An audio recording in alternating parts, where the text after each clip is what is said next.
Hi and hello there, Taurus. Thank you so much for always staying here with me in this channel, babes. So before we start your reading, reminders muna po tayo na hindi to for everybody. Kaya naman, just pick up only the messages you feel so connected and so drawn with. And hi pala sa mga new subscribers. Welcome. Ako po si Yan. Tuloy po kayo.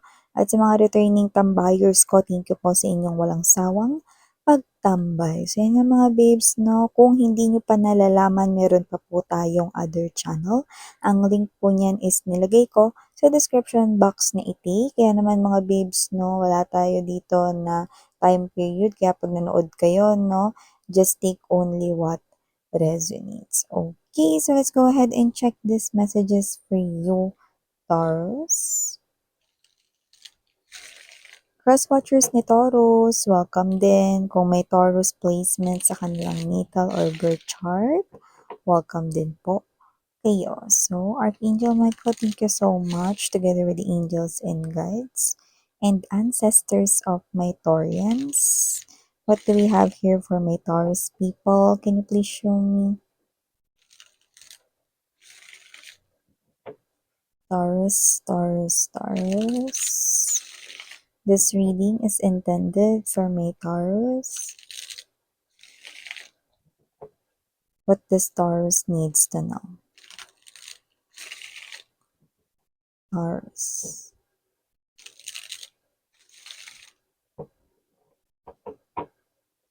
Okay, so Taurus, let us see what do we have here for you guys. But let me just make latag muna ang ating energy sa table before we start. So we have here for you Ace of Wands.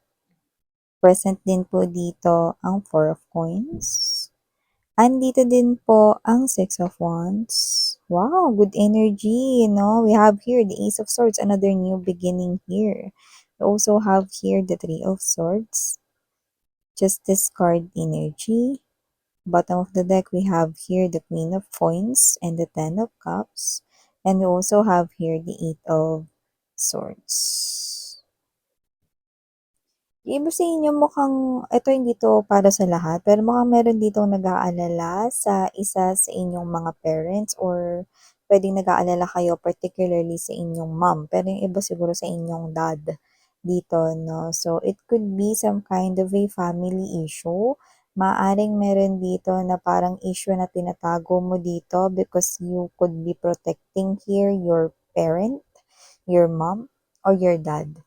It is a type of communication that you chose not to tell, no? Or parang wag na itong i-open. Pero alam mo yung truth inside the family. So, it could be some kind of a truth na posibleng nagka-crash sa inyo. Like it's a battle, no? Sa inyong soul right here, no? So, diretsahan na tayo dito para magkaroon kayo rito, no? Ng understanding na malinaw. Kunyari, ganito, no? Nalaman ninyo, no? Na merong babae ang inyo ritong tatay, no, or meron ditong kinakausap no, or kalaguyo rito, no, inyong tatay. Example lang to mga mahal, no, wag po tayo masyadong claim ng messages kung hindi naman ito nag-resonate sa inyo. And you happen na nalaman yun. Pero you keep your family right here intact and you want to protect here the feelings of your mom. So, dahil magaling naman magpanggap yung tatay mo, so hinahayaan mo na lang. No? Parang ganun yung nangyayari rito. Parang it's somehow na parang mas gusto mo na ikaw na lang yung ma-stress kaysa yung nanay mo yung ma-stress. Yan, no? So, parang ito, masama yung loob mo sa tatay mo, no? Dahil ganyan nga yung ginagawa niya, wala siya sa katinoan, hindi siya maayos, no? Well, nakikita ko naman nagre-reflect naman yun sa buhay niya kasi dito mukhang wala siyang pera. So, lumalabas dito mga babes, no, na hinahayaan mo na lang siya kasi wala namang magbabago dito sa sitwasyon ng tatay mo. Kahit marami pa siyang kausapin, yung buhay niya ganun pa din. Wala pa rin siyang pera. Ano? At ang ending, hanggang sa mamatay siya, wala siyang pera. Ano? Bakit ganito yung energy na sinasabi mo at bakit very blunt ka, Miss Yan? Ayun yung nakikita ko dito, babes. Alam mo, lahat ng gumagawa ng hindi maganda, bumabalik rin ang hindi magaganda. Kaya naman wag na kayong mag-alala, no? Itong pagprotekta mo sa nanay mo, it is because you love him or you love her so much, no? And this is not something here na hindi mo naman gustong mangyari sa tatay mo kahit na salbahe siya, no? At wala siyang kwenta pagdating dito, no? Sa usaping pagiging faithful. Pero gayon pa man, hindi para sa lahat yung mensahe na yun. Kaya naman, no, wag niyong kunin, mga mahal, no, kung hindi yun for you. Pero nakikita ko rito, no, na yung nanay mo kasi, no, is very maalaga, very understanding, very protective. Parang nagkaroon kayo ng magandang buhay dahil sa nanay mo. Kung wala yung nanay mo at sa tatay mo lang ikaw nabuhay, hindi ka makakapagtapos ng pag-aaral, hindi ka magkakaroon rito ng magandang buhay. Tsaka yung ugali mo mukhang nakuha mo sa nanay mo. Yan. So whatever the case may be, just take how this resonates, but merong patutunguhan yung pagprotekta mo rito sa nanay mo. Yan o. Okay? At saka hindi dahil dyan sa galit mo kaya pinaparusahan yung tatay mo. Pinaparusahan yung tatay mo, maaaring nahirapan siya maghanap ng trabaho, wala siyang pera ngayon dahil yan sa kanyang mga maling gawain. No? At dito lumalabas, matagal niya na yung gawain. Wala ka pa, hindi ka pa sinisilang sa mundo. Gawain niya na yan. No? Kaya parang tinatanggap niya na ngayon yung parusa sa ibabaw ng earth. No? In short, alam mo pinakakinatatakutan ng tatay mo? Ang mawalan ng pera, pero yun yung nangyayari sa kanya ngayon. Pero ganun pa man, di niya pa rin tinitigil yung masama niyang gawain na rito, kaya patuloy pa rin siyang maghihirap. Hanggang sa huling hininga niya, ganun pa din. Miss yan, bakit very diretsahan ka rin? Yung pinapakita sa akin dito. Parusa yun ni universe, mga mahal. No? Alam mo, mababaw pa nga yan eh. Kasi pagka ang isang tao ay hindi natuto, no? At hindi talaga bukal sa kanyang loob, no? At hindi taos puso, no? Hindi siya rito humingi ng kapatawaran, wala. Mapupunta siya sa nag-aalab na apoy. Okay? So, maliban dyan sa mensahe na yan, no, dito naman tayo sa good news sa loob ng pamilya para naman sa iba sa inyo. Nakita ko dito ng recovery. Kung meron man kayo ditong parents or mga kapatid or meron family member na nagkasakit, no, whether yan man ay simpleng flu, no, or maaring na-aksidente nung nakaraan, meron tayong fast recovery na nakikita dito. Kaya naman, pwede na tayo rito mag-celebrate. Mas nakita ko dito na posibleng makita mo, no, na maganda na ngayon yung lagay ng kanyang health, no? It could be your mom, it could be your sister right here, no? Or what. It makes you happy because you love them. You know? Or maybe that is you. Maaaring ikaw yung nagka-flu dito, nilagnat, nagkasakit, no? Pero nakita tayo dito ng fast recovery. Ayan. So, if you are away from your family naman, no, at meron ka ng asawa or meron kang special someone na malayo sa'yo, that person is worried about you. So, that person keeps on texting you, calling you, no, hindi dahil wala siyang tiwala sa'yo, kundi namimiss ka niya. So, whoever this person is, hindi sa binabakuran ka niya rito, pero this person here is missing you because he or she loves you and longs for you. Sabik na siya rito na mayakap kayo, mahagkan kayo at mahawakan ng inyong kamay, lalo na kung LDR kayo because of your work or may inaasikaso ka ngayon. Yan, someone here misses you at nakita tayo ng energy ng genuine love or real love coming from that person. Wow. So aside from that, Taurus, nakita rin ako dito ng dalawang new beginnings. One, no? Ang ibig sabihin nito, no, pwedeng dalawang new beginnings yan na paparating sa inyo. Pero kung ano man yung indikasyon yan, no, na exciting parehas yung new beginning na yan. Like literally, no, you haven't experienced the situation before. This is kinda different but is somehow brighter.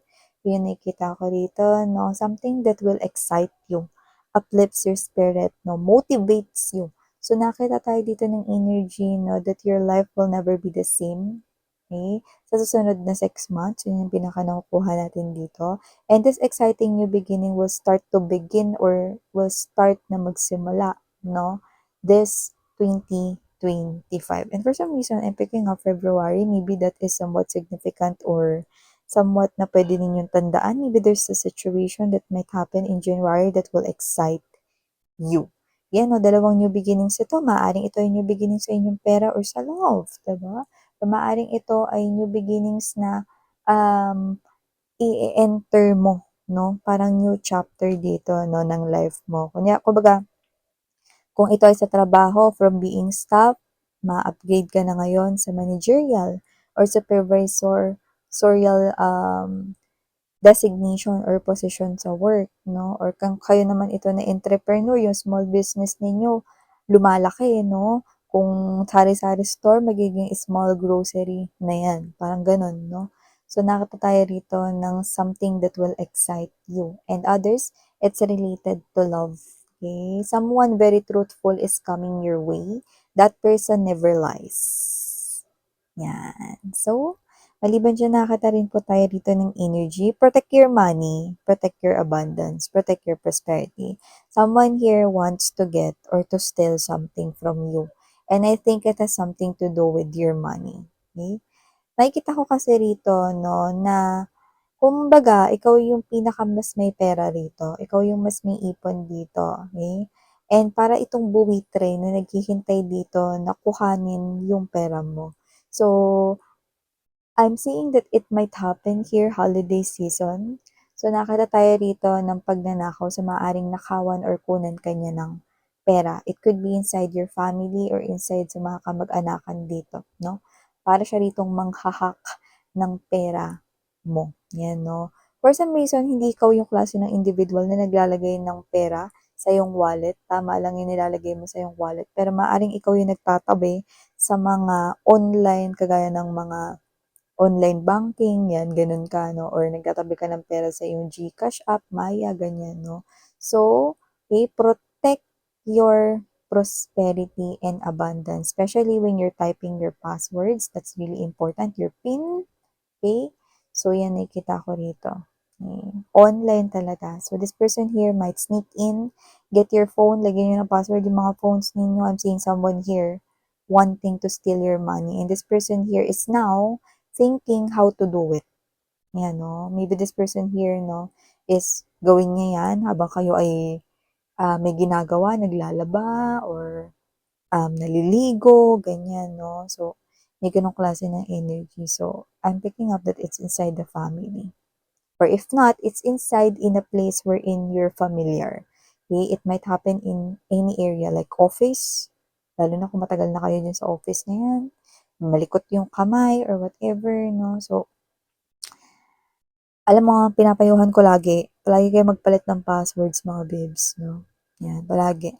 So, dito, nakita ko rito mga babes na alam niya na hindi ka naglalagay ng malaking pera sa wallet. Yan. Iba pa nga sa inyo, wala kayong wallet eh.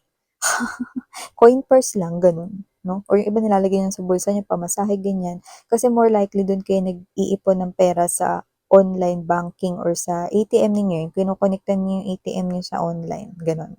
'Di ba? Mga online apps, no? Mga bangko na may mga online apps. Yan, or yung mga wallets like GCash, Maya, ganun. Okay? So, be observant and aware. Aside from that, nakita rin tayo dito, no, ng success at meron kayong ma-achieve. Yung iba nakita tayo dito ng energy na panalong-panalo kayo dito. At parang may maiuwi kayong prize. So, hindi ko alam kung ito ba ay may kinalaman sa maaring raffle. Dahil Christmas party na, di ba? Or party-party na dito, no?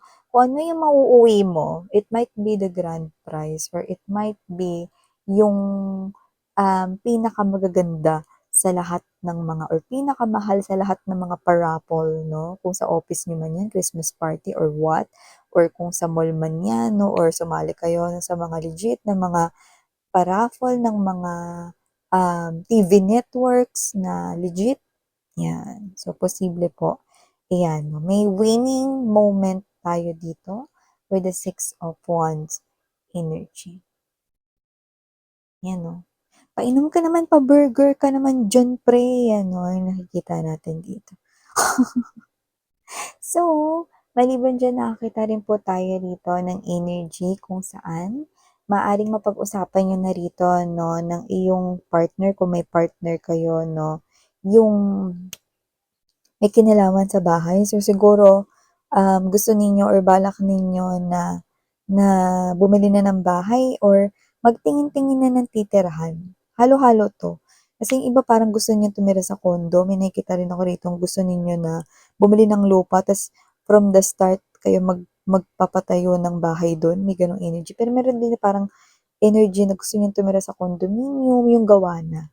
Ayan, no? Penthouse, taray, penthouse. Yayamanin 'yan 'no, naalala ko lang mga babes 'no. Ibig sabihin, this is the type of energy na, hindi na ito yung dating lugar na tinitirhan ninyo kasi yung dati niyong lugar na tinitirahan may energy rito na hindi sa hindi yun maayos, komportable naman pero maaaring hindi talaga yun yung pinakagusto mo. Maaaring meron kang gustong disenyo ng bahay 'no, or ilan ba dapat yung banyong gusto mo dun, anong itsura nun, anong design nun 'no, parang may gano'n. Okay, so parang it's a different from your previous na tinitirahan or yung recent mo tinitirahan ngayon. So, I think 'no, kayo ng partner mo is naghahanap na rito ng place na lilipatan ninyo na siguro magse-settle down na kayo, sasama na kayo together or baka naman asawa mo na 'yan 'no. And this is you thinking na magkaroon na kayo ng sarili ninyong home 'no, baka pagbubukod naman ito. Para naman dun sa mga walang jowa, yun na 'no. Sabi ko nga sa inyo, may new beginning kayo rito sa love, mga sweetheart.